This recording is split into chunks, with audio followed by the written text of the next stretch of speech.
Então, vamos então dar início ao segundo bloco desta manhã, que é dedicado ao laboratório e ao papel do diagnóstico, ao papel do laboratório no diagnóstico da leucemia mieloide aguda. A primeira apresentação vai ser feita pela doutora Cláudia Sargas, do Hospital Universitário de La Fé, e vai-nos falar sobre a experiência do diagnóstico rápido na LMA, truques do ofício. Pues hola a todos. Nada, como dice Margarida, vamos a pasar a la parte molecular. Nos vamos al laboratorio y en concreto al diagnóstico rápido de la LMA, los trucos del oficio. Y con este título pues quería empezar mostrando un poco el porqué de la necesidad de incorporar nuevos trucos a lo que ya veníamos haciendo de manera rutinaria en el laboratorio. Y es que, como ya sabemos, las últimas revisiones de diagnóstico y pronóstico han incorporado gradualmente un mayor número de alteraciones que deben evaluarse por técnicas moleculares. Las actuales clasificaciones de diagnóstico de la LMA, tanto la WHO como la ICC, incluyen entidades definidas por mutaciones, como es la LMA con NPM1, la LMA con mutación de cepa. También entidades definidas por alteraciones citogenéticas y mutaciones, como sería el caso de la LMA relacionada con mielodisplasia, y además numerosas entidades definidas por fusiones, y en este caso destacar principalmente las fusiones de KMT2A, es un gen complejo porque puede reordenar con un gran número de genes acompañantes. Respecto a la estratificación del riesgo de la LMA, en este caso tenemos la clasificación de la European Leukemia Net para pacientes tratados de forma intensiva. También, como sabéis, esta clasificación incluye el estudio de numerosas fusiones para establecer correctamente las 3 categorías de riesgo, pero también el estudio de numerosas mutaciones.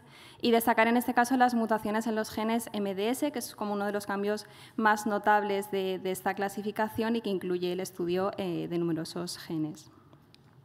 Y, por otro lado, tenemos la última clasificación publicada en el año 2024, la clasificación del riesgo de la European Leukemia Net para pacientes tratados con LMA de forma no intensiva, cuyo abordaje también es esencialmente molecular.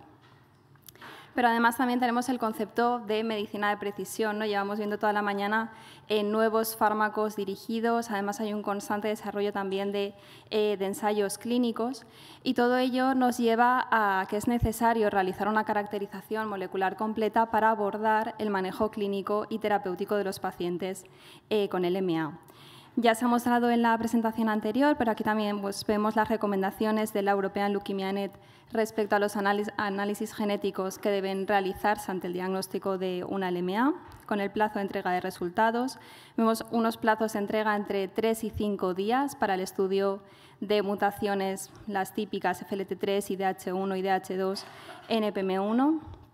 También un plazo de 3-5 días para los reordenamientos de la LMA-CBF, reordenamientos de KMT2A, BCR-ABL, entre otros, pero además se recomienda el estudio de mutaciones en numerosos genes durante el primer ciclo de tratamiento y también el estudio de genes adicionales, cuyo estudio es también recomendable. Pero no solo en estas recomendaciones de la European Leukemia Net, sino también en los protocolos clínicos de PETEMA, pues incluye el estudio tanto de numerosos reordenamientos como mutaciones en determinados genes. Por tanto, en este contexto, la pregunta sería cómo abordar un estudio molecular completo y de la forma más rápida posible. Y en este sentido, pues quería empezar mostrando los 2 grandes bloques del algoritmo molecular que realizamos en rutina, ¿no? En primer lugar, tendríamos la fase preanalítica, seguida de la fase analítica. La fase preanalítica es una fase que es esencial para unos estudios rápidos y valorables en la fase analítica. Cualquier punto que no esté optimizado en esta fase o que pueda dar lugar a error va a tener consecuencias en la fase analítica y en demorar la entrega de resultados. Esta fase comprende el proceso desde la obtención de la muestra, que ya sabemos preferiblemente en médula ósea, seguidamente el envío de la muestra, que se debe realizar a temperatura ambiente y lo ideal es que llegue al laboratorio entre las primeras 24 o 36 horas y una vez llega al laboratorio ya procedemos a su registro. En este caso es importante que el volante de petición incluya todos los datos relativos a la sospecha diagnóstica, motivo de estudio, tipo de muestra y prueba solicitada, de manera que el laboratorio, una vez recibe ese volante, pues sepa muy bien qué tiene que hacer con esa muestra y qué pruebas proceden.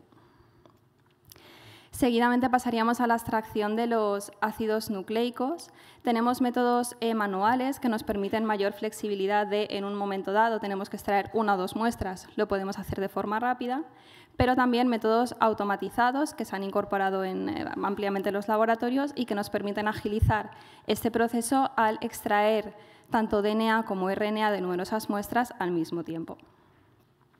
Y ya seguiríamos con la cuantificación de los ácidos nucleicos. Tenemos métodos basados en espectrometría y en fluorimetría, y en este último caso sería el idóneo siempre y cuando luego vayamos a proceder con estudios de secuenciación masiva. Ya pasamos, una vez terminada esta fase preanalítica, pasaríamos a la fase analítica, y es en este punto donde hay un mayor margen para optimizar los tiempos de respuesta. ¿De dónde venimos? Este es como el esquema clásico, el típico que hacemos, ¿no?, durante la fase analítica, y es una vez hemos recibido la muestra y hemos hecho todos estos procedimientos de la fase preanalítica, empezamos directamente con el estudio de PCR, con la idea de estudiar gen a gen aquellos marcadores clínicamente relevantes para definir el diagnóstico y orientar la estrategia terapéutica, ya que incluiríamos NPM1, FLT3, IDH1 y IDH2 y los reordenamientos de la LMA-CBF. Y una vez ya tenemos como esta caracterización inicial, proseguiríamos con los estudios de secuenciación masiva. Tendríamos el resultado pues, alrededor de 15-20 días, con la idea de completar la caracterización del perfil molecular e informar de alteraciones de distinta naturaleza que estén incluidas en el diseño de nuestro panel. ¿Pero qué vemos con esta estrategia? Por un lado es la duplicidad de resultados, es decir, vamos a estudiar alteraciones, estamos estudiando alteraciones mediante técnicas gen a gen que pueden detectarse también mediante NGS y además con mayor sensibilidad. Por otro lado, una baja optimización de recursos, porque tenemos el personal dedicado, por un lado, a PCR, pero luego también por NGS, ¿no?, que no hay que dejarla de lado. Y, por otro lado, un mayor gasto de muestra y de reactivos. Entonces, teniendo esto en cuenta, nos planteamos explorar una nueva aproximación en la que prescindíamos de los estudios de PCR y directamente desde el día 0, desde el momento en el que recibíamos la muestra y hacíamos toda esta fase preanalítica, comenzábamos directamente con los estudios de NGS. Con la idea, nuestra intención no es dar los resultados de NGS en 2-3 días. Como en todo, pues hay excepciones, ¿no? Y en este caso también la hay, y es que decidimos mantener el análisis por PCR para las mutaciones FLT3 y TD. Ya sabemos que dependiendo del tamaño de la ITD, sobre todo cuando nos movemos con ITDs alrededor de 100 pares de bases, su detección por NGS puede verse comprometida. Y, de hecho, la técnica gold estándar para el estudio de esas alteraciones sigue siendo la PCR convencional más electroforesis capilar. Sin embargo, nuestra experiencia es que pues, el estudio complementario de esta PCR, electroforesis capilar y NGS pues, puede ser como una estrategia óptima, porque por un lado con la PCR y electroforesis capilar vamos a detectar muy bien estas ITDs largas que por NGS pues, alguna podríamos perder, y con la NGS vamos a detectar estas ITDs a una frecuencia alélica muy bajita que podemos también perder, o que es el típico pico que vemos por electroforesis capilar que nos genera un poco de duda. ¿Cuáles son los puntos clave de esta nueva aproximación de NGS rápida? Por un lado es la centralización de muestras, es decir, recibir un número suficiente de muestras para poder lanzar un run coste efectivo en un plazo de tiempo que nos permita cumplir con los tiempos de respuesta, estas 24-48 horas desde la recepción de la muestra. Y, por otro lado, también disponer de equipos que sean rápidos y automatizados, que verdaderamente ya el equipo nos dé la posibilidad de tener estos resultados en 24 horas. Y, en ese sentido, pues, la plataforma que nosotros estamos utilizando es el GeneXus, y es en la que me voy a centrar un poquito más. Los que hemos un poco vivido o visto cómo ha nacido la secuenciación masiva en el laboratorio, pues sabemos que al principio era un procedimiento totalmente manual, donde teníamos una persona dedicada full time una semana a hacer la preparación de librerías, el template y preparar el secuenciador para lanzar. Es verdad que con la aparición de los Ion Chef, pues esto se redujo mucho. Para nosotros, la verdad es que nos dio la vida, porque con el Ion Chef la preparación de librerías se realizaba de forma totalmente automatizada y también el template, sin que nosotros tuviéramos que intervenir en ningún punto. Pero este sistema semiautomatizado, pues ahora no, vemos que también tiene sus limitaciones y son estos 2 pasos overnight en los que además requieren la intervención del personal del laboratorio para pasar desde la preparación de librerías al template y desde el template a la secuenciación. De manera que es difícil bajar de esos 3-4 días desde que empezamos con el proceso de NGS hasta tener el resultado.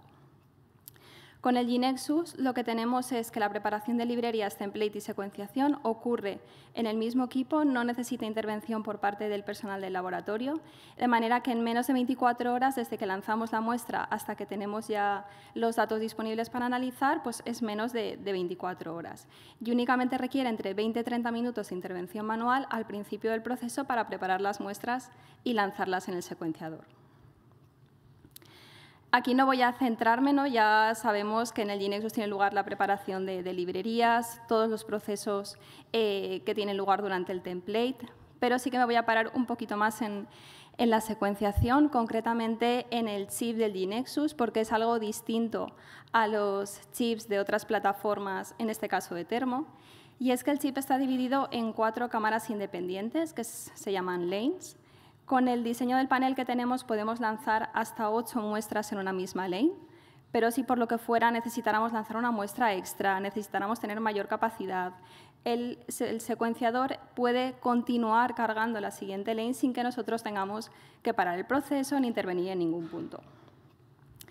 Pero lo que ocurre es que muchas veces, lo que queremos es rapidez, ¿no? Muchas veces. Entonces, esto implica lanzar un menor número de muestras. De hecho, esperar a lanzar 8 muestras puede ser incompatible con dar un resultado de NGS entre 24 y 48 horas, y esto va a tener un impacto en el precio por muestra. En esta tabla os muestro cuál es el precio de la secuenciación por muestra en función del número de muestras que lanzamos en una lane. De manera que este sistema, como está optimizado para 8 muestras, evidentemente lanzar esas 8 muestras es la opción más rentable, pero si nos fijamos hay otras estrategias que también pueden ser óptimas, ¿no? Como sería, por ejemplo, lanzar 7 muestras, lo que se supondría un incremento de un 14% respecto a la opción más óptima, o incluso, que esta sí que es bastante interesante, la posibilidad de lanzar 8 muestras con un incremento respecto a la opción más óptima de un 21%. Y esto sí que nos ofrece una mayor flexibilidad en la obtención de resultados de NGS rápida. De hecho, aquí os muestro un ejemplo del flujo de trabajo que podemos desarrollar en el laboratorio, pero esto es un ejemplo entre miles porque realmente va a depender mucho de cada semana, del número de muestras que recibamos, de si ha pasado algo o no con el secuenciador. Pero, por ejemplo, el lunes podríamos lanzar una tanda de 4 muestras con las muestras que llegaron a final de semana, por ejemplo, el viernes. El miércoles otra tanda de 8 muestras con las que se han acumulado el lunes y martes. Y el viernes, pues lanzar las muestras que hayan llegado a final de semana, de manera que el lunes ya tendríamos los resultados. Además, otra diferencia respecto a otras plataformas es que, siguiendo un poco el mismo esquema de todo automatizado, también la interfaz del GeneXus integra todos los procesos, ¿no? Desde programar la carrera, analizar los datos e incluso da la posibilidad de generar en este mismo software el informe de resultados. Y esto pues, también nos resulta muy interesante, ¿no? Con la idea de informar o tener estos resultados de NGS en 2-3 días. Una vez acabada la secuenciación, como hacemos de rutina, lo primero sería revisar las métricas de calidad, tanto a nivel de la secuenciación como a nivel de las métricas de calidad de la muestra. Y ya directamente, si vemos que todas las muestras son válidas, pasaríamos a realizar este informe rápido de NGS, que va a incluir alteraciones en genes clínicamente relevantes, ¿vale? Variantes patogénicas o probablemente patogénicas en estos genes, ¿no? En CDP-alfa, FLT3, IDH1 y IDH2, o estos nuevos genes, ¿no? Relacionados con mielodisplasia, así como los reordenamientos de KMT2A, los reordenamientos de la LMA-CBF, NUM98, NUM214, entre otros. ¿Qué necesitamos para crear este informe de NGS rápida? En primer lugar, es crear un filtro para seleccionar las alteraciones de interés, es decir, las alteraciones que queramos que aparezcan en ese informe rápido. En este punto es importante definir los genes que queremos que aparezcan. No queremos que aparezcan todos los genes que incluye el panel, sino solamente aquellos no que hemos definido como clínicamente relevantes. Por otro lado, hay que crear un report template, es decir, el software te da la posibilidad de hacer estos informes, pero tú tienes que crearte el template que tú quieres, ¿no?, para el report de resultados, donde es muy importante indicar el alcance de la prueba, los detalles del paciente, los detalles de la muestra y el tipo de alteraciones estudiadas. Este es un ejemplo del template que gastamos en el laboratorio, que se incluyen tanto alteraciones en DNA como alteraciones en RNA. Y el tercer punto sería la metodología. Es muy importante, además, incidir en la importancia de la metodología para este informe, porque al final no estamos informando todo y hay que transmitir muy bien qué alteraciones se incluyen y qué se va a informar y qué no, porque luego vamos a dar un informe final donde pueden haber diferencias entre este informe de NGS inicial y el informe final. Y pues son dos ejemplos, ¿no? El primero con alteraciones en DNA y RNA y el segundo con solo alteraciones en DNA, pues que lo tenemos pues aproximadamente en 2 días desde la recepción de la muestra. Una vez ya hemos finalizado con este proceso de NGS rápida, seguimos con el informe de NGS final. Ahora sí que se van a incluir todas las alteraciones que se analizan o que incluye nuestro panel de NGS, ¿vale? Todos los reordenamientos, mutaciones en todos los genes o si se incluyeran otras alteraciones. Se van a incluir las variantes patogénicas, probablemente patogénicas, y también las variantes de efecto desconocido, así como la interpretación clínica. Además, decir que este informe de NGS final va acompañado de un análisis más detallado. Se van a revisar las variantes en el IgV, se va a revisar el carácter patogénico tanto en bases de datos como en predictores computacionales. Y una vez se ha establecido el carácter patogénico o no de las variantes, pues de acuerdo a las recomendaciones de PTMA se va a clasificar las variantes según su relevancia clínica. De manera que tenemos las variantes detectadas en genes clínicamente relevantes, vamos a diferenciar entre aquellas con una frecuencia alílica superior al 5% o inferior al 5%, y luego en otro apartado indicaríamos las variantes en genes que no los consideramos por el momento clínicamente relevantes. Una vez tenemos esta clasificación, ya pasaríamos al Oncomine Reporter. Es el programa que utilizamos para generar el informe de NGS final. Este programa está un poco pensado para contextualizar las variantes detectadas según diferentes guías o ensayos clínicos, pero para nosotros, sobre todo, lo que nos ofrece es la posibilidad de crear reports templates editables de acuerdo a las necesidades del laboratorio, de manera que cuando creamos un archivo CSV con todos los campos que queremos que queden reflejados en el informe final, directamente subimos este archivo y, como veis en la diapositiva, se carga automáticamente y se generan los reports. Este es el ejemplo de report final, de NGS final que tenemos en el laboratorio. Tenemos un primer apartado con todas las alteraciones consideradas clínicamente relevantes y si se han detectado o no. Luego se hace una descripción de la variante detectada, el cambio en codificante, el cambio en proteína, su carácter patogénico, probablemente patogénico. Sigue la interpretación clínica de esas alteraciones y ya al final esas variantes detectadas en otros genes pues que por el momento no se consideran clínicamente relevantes. Esta es una comparativa muy breve entre las muestras de NGS analizadas en el año 2024 y en el 2025 hasta ahora. Respecto al informe final, hemos pasado con un promedio de tiempo de respuesta de 13 días en 2024 a un promedio de unos 7 días con esta nueva estrategia. Y el informe de NGS rápido pues lo hemos incorporado desde abril de este año y tenemos un promedio de tiempo de respuesta en torno a 3 días. Sin embargo, pues como en todo, pues también hay limitaciones, algunas de ellas relacionadas pues, con el software del GeneXus. No nos da la posibilidad de seleccionar manualmente las variantes que tenemos que reportar y esto a veces pues, nos genera dificultades porque hay una variante que no lo tienes del todo claro, o quieres revisarla o te interesa validarla de alguna manera y tienes que jugar con los filtros, no tienes la posibilidad directamente de quitar esa alteración. Además, tampoco puedes guardar la clasificación de las variantes. Es decir, si sabemos que una variante es patogénica, probablemente patogénica, ya la hemos buscado un montón de veces, no nos permite guardarlo entre muestras. Entonces, esto, si se solucionara, ¿no? Pues nos permitiría aplicar filtros de forma más eficiente. Y luego también otro punto que también se ha comentado con la casa comercial, pero que por el momento pues, es negación total, es la posibilidad de tener chips con menor capacidad.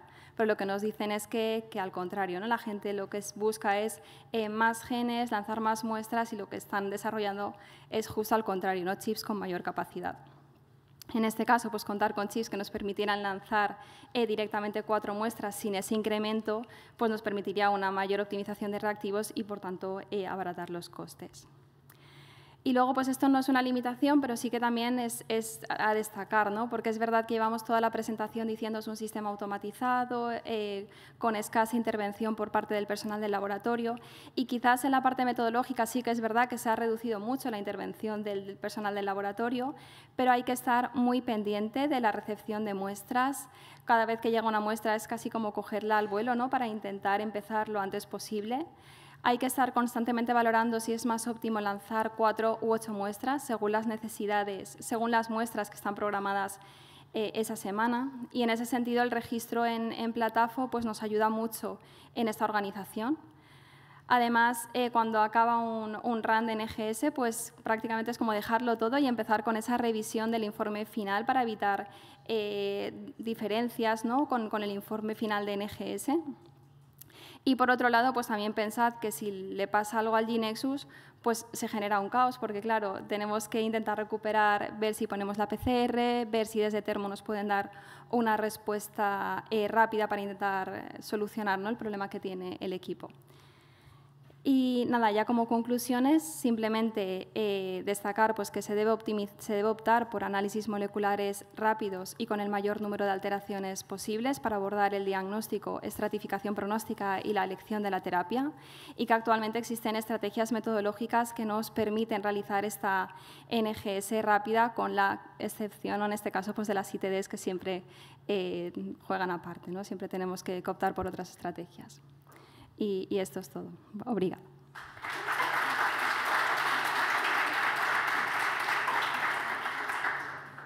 Obrigada, Cláudia. Questões? Alguém quer colocar alguma questão? Ricardo. Olá.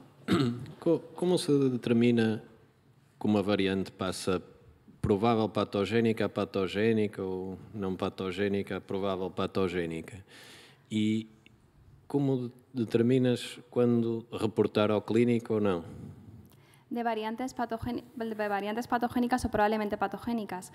Variantes patogénicas es cuando están descritas en bases de datos, cuando son, por ejemplo, en regiones hotspot, que no tienes ninguna duda. Ahí, por ejemplo, pues sería el caso de las IDH, los NPM1.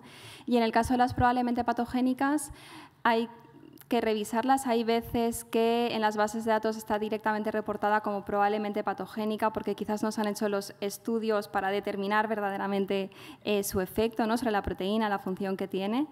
Pero también ahí nos apoyamos de los predictores, ¿no? Los predictores computacionales, si son variantes, por ejemplo, que dan lugar a un codón de stop, dónde se produce ese codón de stop en la secuencia de la proteína. Y en estos casos, tanto las variantes patogénicas como probablemente patogénicas, ambas se informan. Ambas se informan al clínico. La única diferencia aquí sería las variantes de efecto desconocido, que sí que las incluimos en el report de NGS, pero en este apartado, en este segundo apartado de otras variantes detectadas, ¿no? Porque no sabemos, son de efecto desconocido a día de hoy, pero es algo también que hay que seguir revisando porque con el tiempo podrían cambiar.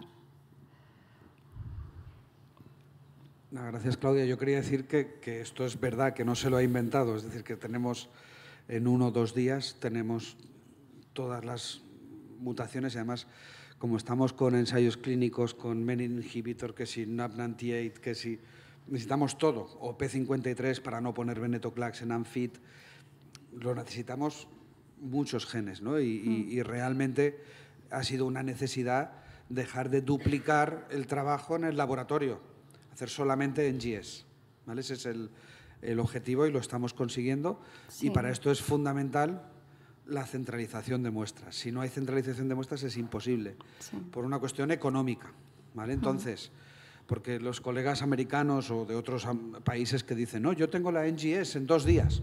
Claro, yo tengo $2.500 para pagar la NGS porque tengo dinero y el paciente se lo paga. Pero nuestro sistema sanitario es diferente. Pero se puede hacer. Yo Sí. lo que te quería preguntar, Claudia, es si hay alguna alternativa tecnológica, porque has dicho que, bueno, de la casa comercial que desarrolla Genexus y que vende los reactivos, pues obviamente no está interesada en facilitarnos las cosas para que no tengamos que gastar tanto dinero, ¿no? Si hay alternativas tecnológicas a este sistema de Thermo Fisher Genexus que se estén desarrollando, de semi-automatización, por ejemplo, con la competencia Illumina o cualquier otro, o si hay reactivos, por ejemplo, de Temu o de Shane o de... A lo mejor las están desarrollando, no lo Sí. sé. Si ven la necesidad, a lo mejor...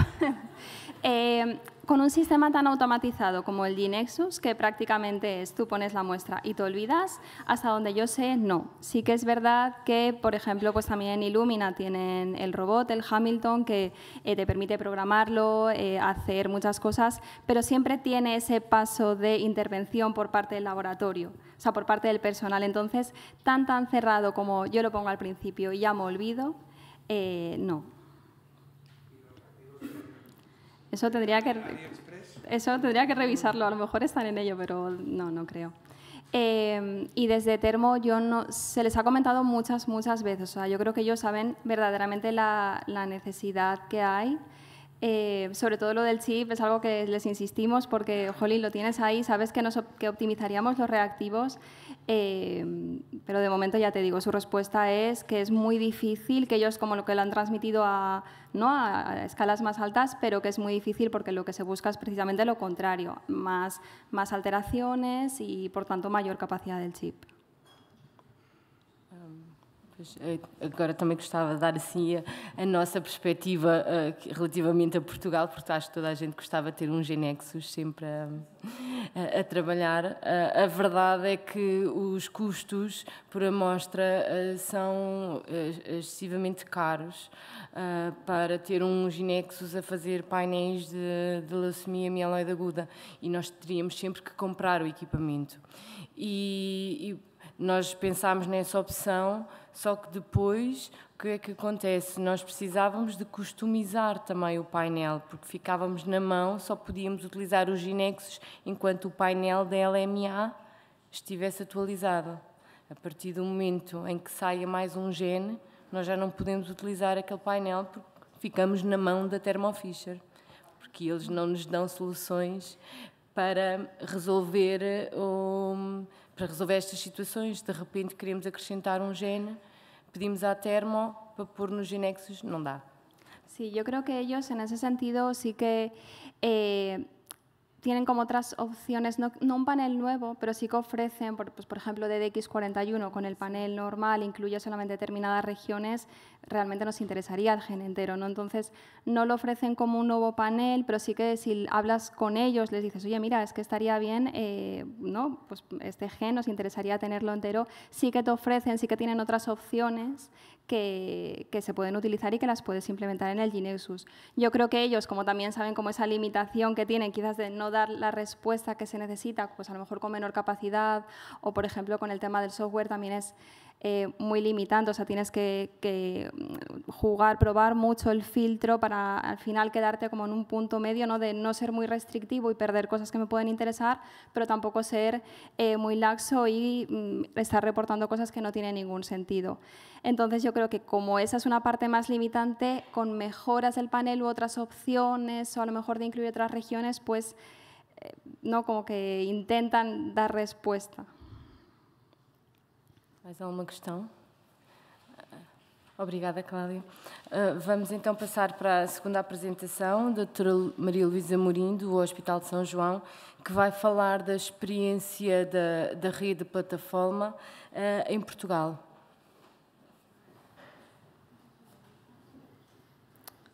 Ok. Muito bom dia a todos. Quero agradecer desde já à organização o convite que me dirigiu para falar então da experiência da rede plataforma em Portugal. Trata-se... Ele não está a andar.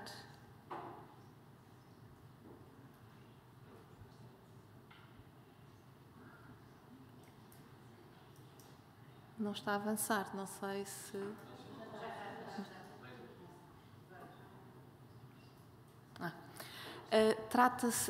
a plataforma trata-se de uma plataforma de diagnóstico e monitorização da LMA em doentes adultos, que tem como principal objetivo, portanto, proporcionar um diagnóstico rápido, fiável, para que o doente possa ter o melhor tratamento possível, como hoje já foi visto aqui.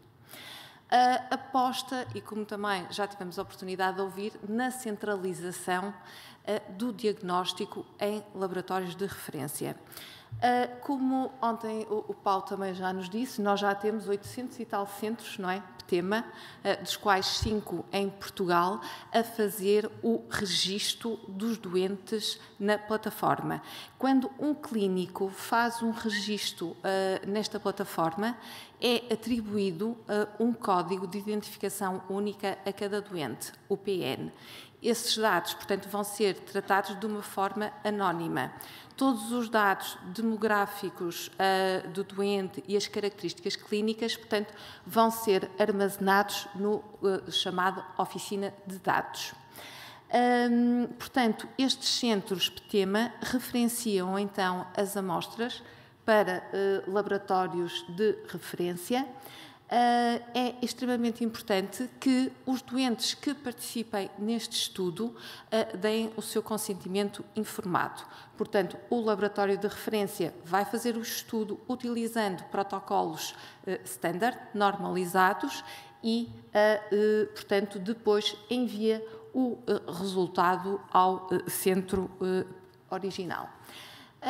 Em termos de a quem é que se aplica, portanto, adultos, nas leucemias, portanto, o diagnóstico morfológico de uma LMA ou de linhagem mista, há o diagnóstico, portanto, vocês podem registar e devem registar as LMAs ao diagnóstico quando são refratárias ou na recaída. Também contempla o registro das leucemias de células dendríticas e deve-se fazer o registro independentemente se o doente se vai fazer o tratamento ou não. E, como já disse, é importante que tenhamos o consentimento informado do doente. Aqui é o aspecto da plataforma, que já muito vocês conhecem. Esta plataforma tem 2 acessos. Tem um acesso aos clínicos e depois tem o acesso do laboratório. Este aqui é o acesso ao clínico, onde o clínico vai fazer o registro da leucemia mieloide. Aqui, portanto, tem que dar alguns, no registro inicial, tem que dizer qual a data de nascimento, qual o sexo, se corresponde a uma amostra de diagnóstico, ou uma recaída, ou se é uma LMA refratária. Numa segunda janela, temos o sítio onde, então, vamos fazer, o clínico faz o registro da amostra que quer enviar. As amostras, portanto, como já a Cláudia teve a oportunidade de referir, preferencialmente é uma amostra de medula óssea. Também poderemos enviar, se fazemos o estudo, em sangue periférico, dependente, obviamente, da blastémia. E queria também realçar aqui o seguinte, que devem enviar amostras quer para o diagnóstico e, se o centro, o laboratório que acolhe essas amostras, se tiver biobanco, também deve ser enviada em paralelo uma amostra para o biobanco e sempre com o consentimento. Sempre que um clínico registra, então, uma amostra, o laboratório recebe automaticamente um mail de notificação a dizer que foi enviada, então, uma amostra. As amostras são acompanhadas, então, da requisição, ou volante, em espanhol, como dizem, que acho muita piada, e essas amostras, portanto, devem ser enviadas o mais rápido possível para os laboratórios de referência. No laboratório, agora temos o acesso ao laboratório. O laboratório deve, então, assim que a amostra chega, então, confirmar a recepção da amostra, dizer qual foi o tipo de amostra que recebeu, se a amostra se veio com coágulo, portanto, nós temos um campo onde poderemos tecer alguns comentários. Assim que o fazemos, portanto, é enviado automaticamente um mail para o clínico a dizer, então, que a amostra foi recepcionada. Falamos então já da centralização nos laboratórios de referência. Esta é a rede ibérica atual do PTEMA. Nós temos então 7 laboratórios em Espanha e temos 2 laboratórios em Portugal, portanto, o ULS Coimbra e o Hospital ULS São João, de onde eu venho.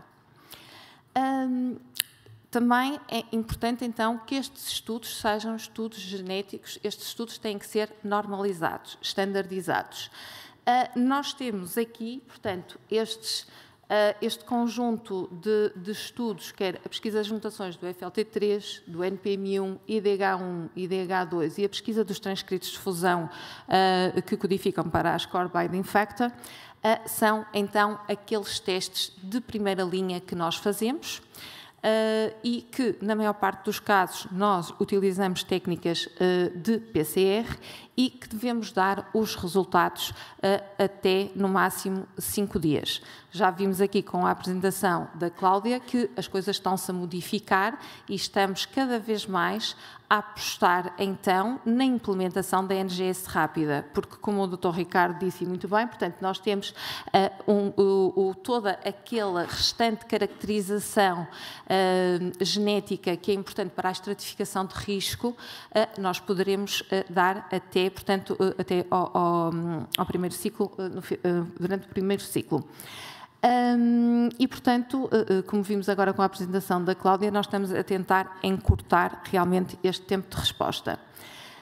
O painel, portanto, aqui vocês têm então os genes que resultaram do consenso dos diferentes laboratórios do grupo PTEMA. Isto é o painel mínimo, que inclui aqui as variantes patogénicas e provavelmente patogénicas que têm significado clínico e também as fusões.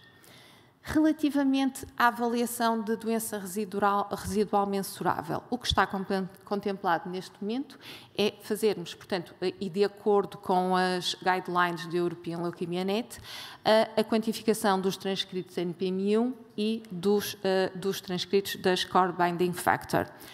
Fazemos por uma técnica de PCR quantitativa, que é a técnica de referência, e, idealmente, o tempo de resposta deverá ser até 7 dias. Isto, obviamente, tudo depende e também é muito importante, não é? Depende do número das amostras que nós temos. Quanto mais amostras tivermos, obviamente que não vamos esperar para juntar amostras para os ensaios se tornarem mais económicos. Devemos reportar os resultados em relação ao gene controle ABL1 e expressá-lo por 10.000 cópias de ABL1. Temos aqui os valores de cutoff contemplados pelo PTEMA para classificar a doença residual molecular se é positiva ou negativa. Como vos disse, então, o laboratório de referência faz os estudos e depois vai, então, carregar os relatórios na plataforma. Portanto, nós temos sempre aqui, peço desculpa, temos então um relatório de PCR que é lançado primeiro e numa fase posterior temos o relatório da NGS. O médico também recebe um mail a dizer que os relatórios já estão disponíveis na plataforma e depois só tem que os descarregar. Para que possamos fazer um diagnóstico fiável, é importante que a participação em controlos de qualidade externa. E esses controlos de qualidade são organizados pelo Hospital La Fé, e têm precisamente como objetivo, portanto, fazer a comparação também dos diferentes protocolos que os laboratórios integram, no sentido de haver uma harmonização desses protocolos, detectar eventuais erros e promover ações corretivas. Também, obviamente, serve como uma formação contínua e é uma ação que é necessária sempre que quer validar um novo laboratório de referência. Nós tivemos a oportunidade de participar na 4ª ronda do controle de qualidade e que foi o que nos permitiu ser, portanto, validado como laboratório de referência. Recebemos, portanto, 17 amostras, amostras para fazermos o PCR qualitativo, com todos, portanto, com a pesquisa das mutações do FLT3 e TD, tínhamos de dizer qual era o tamanho do ITD, qual é o rácio. A pesquisa das mutações do TKD, do NPM1, também identificar, dizer se estava presente ou não e dizer qual o tipo de mutação, bem como a pesquisa das mutações IDH1 e 2. O PCR quantitativo, portanto, 6 amostras para fazermos a quantificação dos transcritos e 5 amostras para, então, a caracterização por NGS. E tínhamos, e como vai um bocadinho de encontro com o relatório apresentado pela Cláudia, portanto, identificar quais são as variantes patogénicas e provavelmente patogénicas, ou seja, as que têm potencial, as que têm utilidade clínica e, à parte, colocar, então, as outras variantes, são aquelas que nós, à data, ainda não sabemos realmente qual é o seu significado, mas, sendo uma variante de significado incerto, que devemos reportá-la. Aqui traz, portanto, conta um bocadinho a história, então, da implementação da plataforma em Portugal. Como o Paulo disse, esta relação, portanto, é uma relação que já tem muitos anos, que demorou um bocadinho a arrancar, mas finalmente arrancou. E arrancou realmente em janeiro de 2022. Portanto, nós aqui a parte de cima temos a história do primeiro laboratório de referência dos Chucos, onde trabalha a Margarida, e aqui então do Hospital São João. Portanto, em janeiro de 2022 foi aprovado pela Comissão de Ética, então, a participação do Chuc como neste projeto, que numa primeira fase, portanto, fez o registro e o diagnóstico das suas próprias amostras, mas que a partir de abril de 2024, então, começou a servir também a ser centro de referenciação. Portanto, neste momento, continuam a receber as amostras do Hospital Santa Maria, receberam algumas nossas durante algum tempo, enquanto nós não tínhamos a validação, e posso-vos dizer que hoje, em novembro de 2025, portanto, já tem 86 LMA registadas. A nossa história começou um bocadinho mais tarde. Em janeiro de 2024, nós submetemos o projeto à Comissão de Ética. Em março foi autorizado e em julho de 2024 participamos então na 4ª ronda de validação. Foi em fevereiro de 2025, portanto estava aprovado o 9º laboratório da rede, portanto, e nessa fase nós tivemos alguma formação para saber, teve que nos ser atribuída uma password para ter acesso à plataforma, a formação. Também tivemos a ver com a MaxData qual era o modelo para o relatório, porque o relatório tem que ter, não pode ter, portanto, a identificação do doente, tem que ser tudo com base no número no UPN. E, portanto, até à data nós já temos 29 LMAs registadas de doentes com consentimento informado e também temos 9 amostras de LMA guardadas no biobanco. Portanto, fizemos a separação das células mononucleares destas leucemias agudas e está no banco, no biobanco do Serviço de Hematologia Clínica. Portanto, aqui, no fundo, atualmente, este é o aspecto da rede. Nós, portanto, o PTEMA tem 2 laboratórios atualmente de referência em Portugal, portanto no Porto e em Coimbra. Neste momento, Coimbra está a receber realmente as amostras do Santa Maria e nós tivemos a boa notícia esta semana, que a Rebeca, que vamos poder, portanto, que vamos receber amostras então do Funchal. Só estamos neste momento a estudar qual é que será a melhor transportadora para que as amostras cheguem em tempo útil para que possamos dar um diagnóstico o mais rápido possível. Portanto, era esta a história que eu tinha para vos contar. Obrigada pela vossa atenção.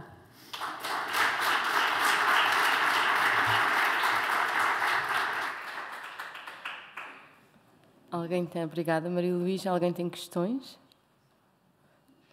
Não? Não tem questões.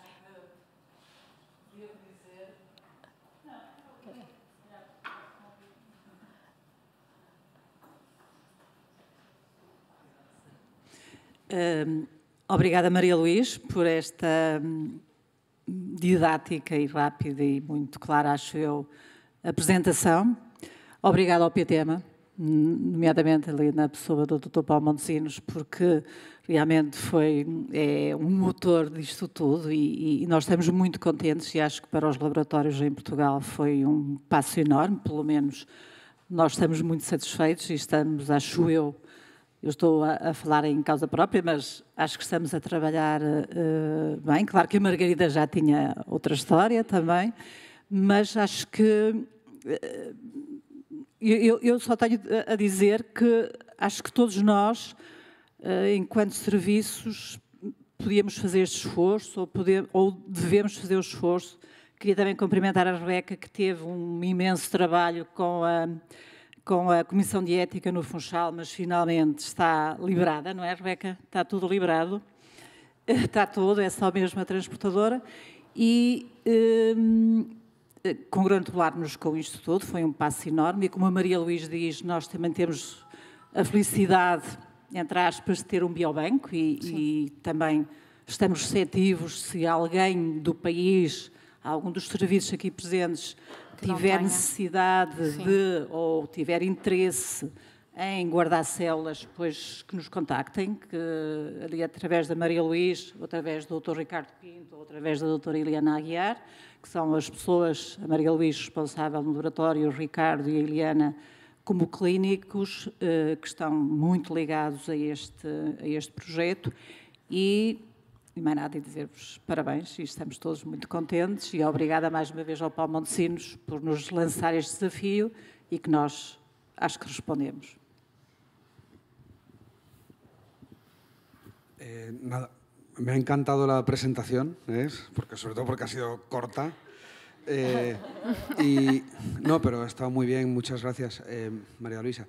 Quería decir que hay un objetivo oculto detrás de todo esto, ¿no? Que es... No, para nada.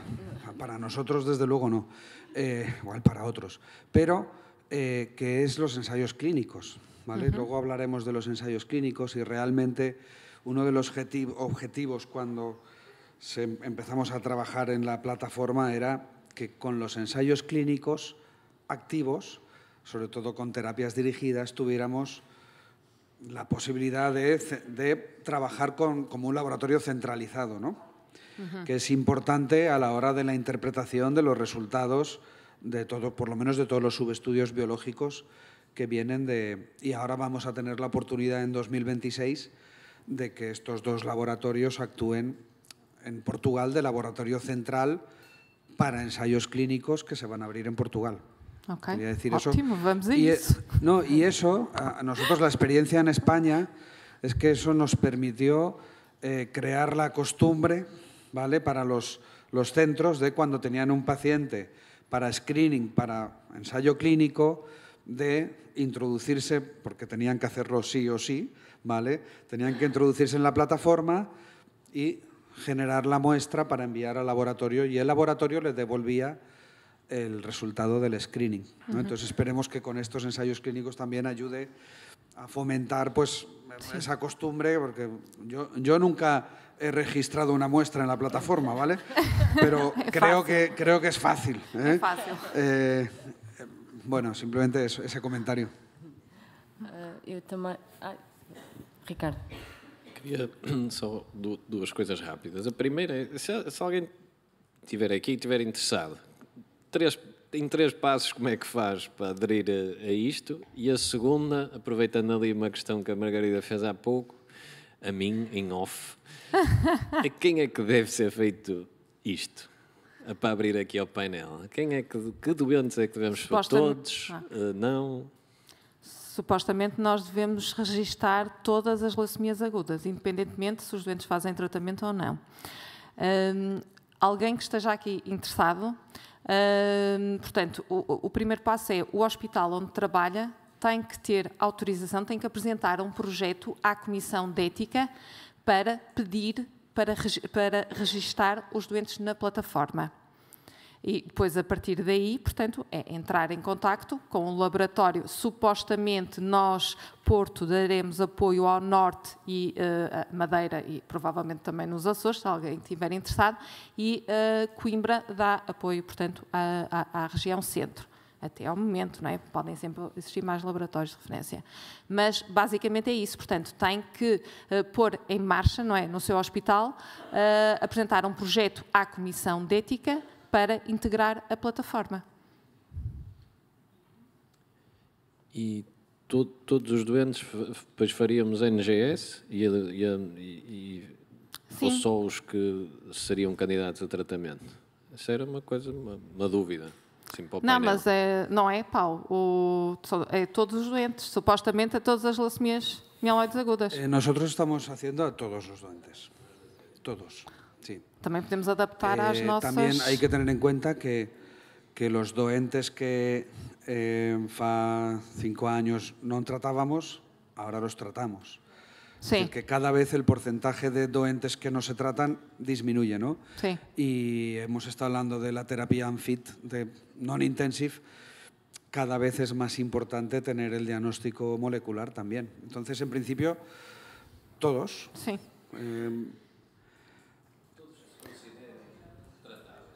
No, todos que se consideren doentes.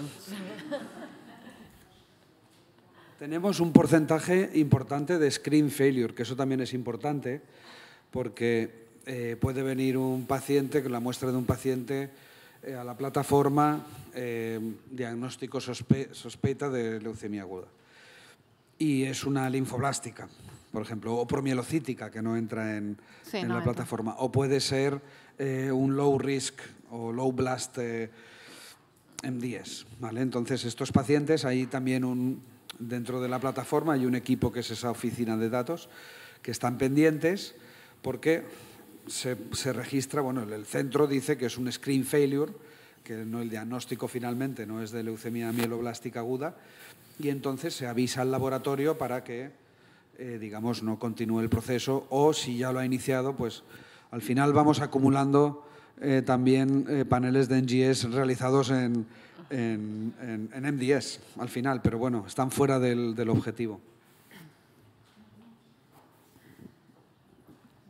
Se não há mais questões, eu também gostaria de agradecer ao Paulo e ao PTEMA por esta oportunidade que também nos deu para nós também pensarmos um bocadinho nesta centralização e na harmonização dos resultados, e parece que com as rondas de controle de qualidade que nós fomos fazendo, mesmo laboratórios que são os laboratórios de referência, nós vemos que existem discrepâncias menor que podem ser ajustadas, mas que elas vão ter impacto na decisão terapêutica. Portanto, é muito importante que não só o diagnóstico, mas que a monitorização destes doentes seja feita em centros que, com o número de amostras, também acumulem capacidade crítica para que os resultados possam ser o mais corretos possíveis. E, portanto, Paulo, Nepacito, vamos conseguindo